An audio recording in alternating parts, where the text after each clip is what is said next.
Hello, everybody. Yosef Nasser here alongside Nick. You're here to break down the game between two high school lacrosse powers. You got your 2018 IAC champion in Bullis and your 2018 WCAC champion in Gonzaga. Nick, you were at this game. How did this one turn out? Yeah, it was just a great game. One of the best lacrosse games I've ever been to. Like you said, those two defending champions, they're actually 1-2 in Washington Post's all-met rankings as well. Bullis number 1 right now, Gonzaga number 2. But as we get into these highlights, I'm sure there are going to be some changes as we see the first goal here for Bullis. Bryson Shaw is going to find his man Robert Shane right in front for the goal, and some big firepower on that one as the Penn lacrosse commit finishes the goal from the Ohio State football commit.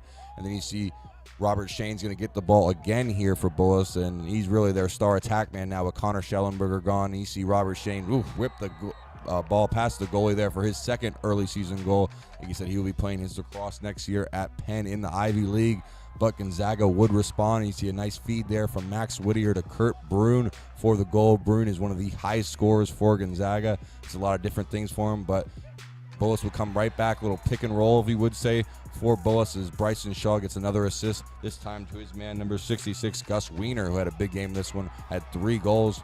But right there, that man would come back. PJ Zinzer for Gonzaga would get the big goal for him. Remember that name. He would play a key part in this one later. Robert Shane in the fourth quarter does a little bit of deking on the Gonzaga goalie and then finally puts it in. An impressive play by that young man as Bullis would get the comeback going in the second half. And then you see Gonzaga's defender, Michael Bath, there go behind his head for the goal with the long pole. Not something you see every day, but that would give them the late lead. And then we have late in the fourth quarter here, 5 minutes left, Bullis down 1. And then they go to their money man right there, Bryson Shaw, the big-time lacrosse and football player. He rifles that shot right past the Gonzaga goalie to tie this game up late.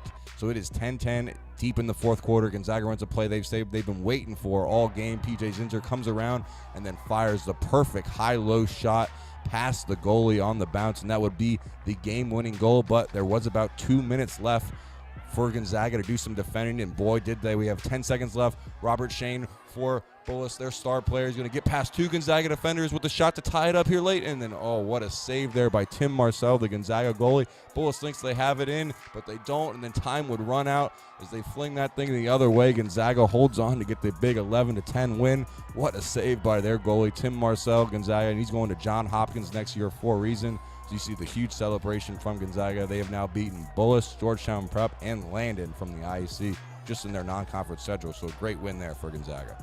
Now, two teams with players going all over the country to play college lacrosse. In an environment like this, who are some of those guys who stood out to you, even considering the fact that all of these are great players, but who are some of those standouts in this game for you? Oh, for me, I thought it was Bryson Shaw, just because of the way we've seen him over the past 2 years. We saw him last year. He was more of a defensive guy, would do a lot of the dirty work, does a lot of their clearing, and then wouldn't do a lot of offensive work. He would get the ball for them and then kind of come off the field. He's kind of completely changed his game. They kind of run their stuff through him now. He had at least 3 assists in this game, was doing a lot with the ball, had a couple big goals, as you saw. So he's really more now of an offensive player, really all-around player to complement his already great athleticism and defensive ability. So I thought that was just a big key to seeing how much he's developed over the past year.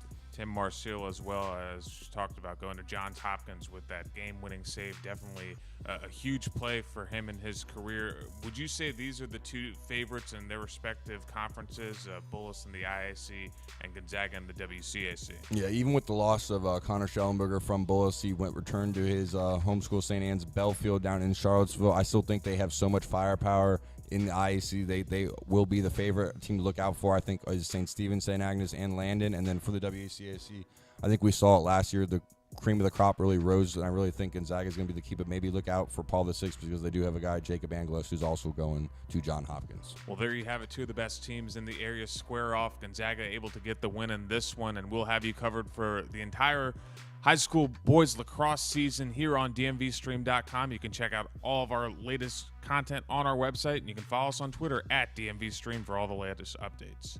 This content is brought to you by Dental Associates. For more than 39 years, Dr. Stephen Price has been practicing dentistry in Northern Virginia.